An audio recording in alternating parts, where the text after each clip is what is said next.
लेकिन कहानी यहीं खत्म नहीं होती, क्योंकि उस पर्वत से किया गया एक वादा निभाने के लिए भगवान को युगों बाद श्री कृष्ण बनकर लौटना पड़ा।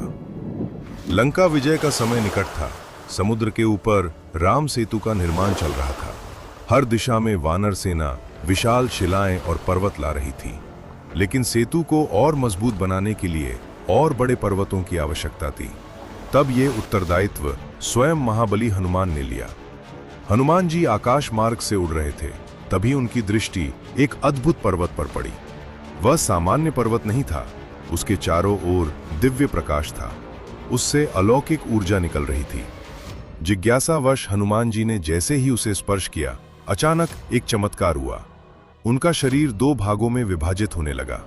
एक भाग सामान्य रहा और दूसरा भाग पत्थर में बदलने लगा। तभी उस पर्वत की चेतना जाग उठी। एक गूंजती हुई आवाज चारों ओर फैल गई। हे वानर, क्या तुम्हें पता भी है तुमने किस शक्ति को स्पर्श किया है? बिना अनुमति मुझे छूने का परिणाम अब तुम्हें स्वयं भुगतना होगा। कुछ ही क्षणों में हनुमान जी का शरीर और कठोर होने लगा, लेकिन बजरंगबली क्रोधित नहीं हुए। उन्होंने विनम्रता से हाथ जोड़ लिए।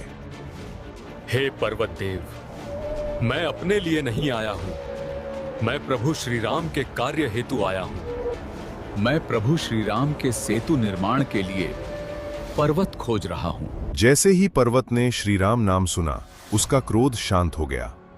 पूरे वातावरण में दिव्य प्रकाश फैल गया। यदि यह कार्य श्री राम का है, तो मैं स्वयं को समर्पित करता हूं। हनुमान जी पर्वत को लेकर लौट रहे थे, लेकिन तभी आकाशवाणी हुई।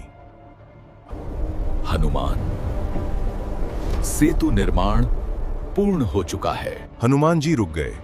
उन्होंने आदरपूर्वक पर्वत को उसी स्थान पर स्थापित कर दिया, लेकिन पर्वत देव के मन में एक इच्छा रह गई।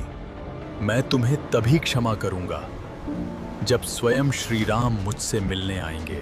हनुमान जी ने वचन दे दिया। समय बीता, त्रेता युग समाप्त हुआ, द्वापर युग आया, और तब श्री राम स्वयं श्री कृष्ण बनकर अवतरित हुए। उसी पर्वत को अपनी कनिष्ठा उंगली पर उठाकर। वह पर्वत था गोवर्धन पर्वत। तब संसार ने देखा कि भगवान का दिया हुआ वचन युग बदल जाने पर भी कभी असत्य नहीं होता।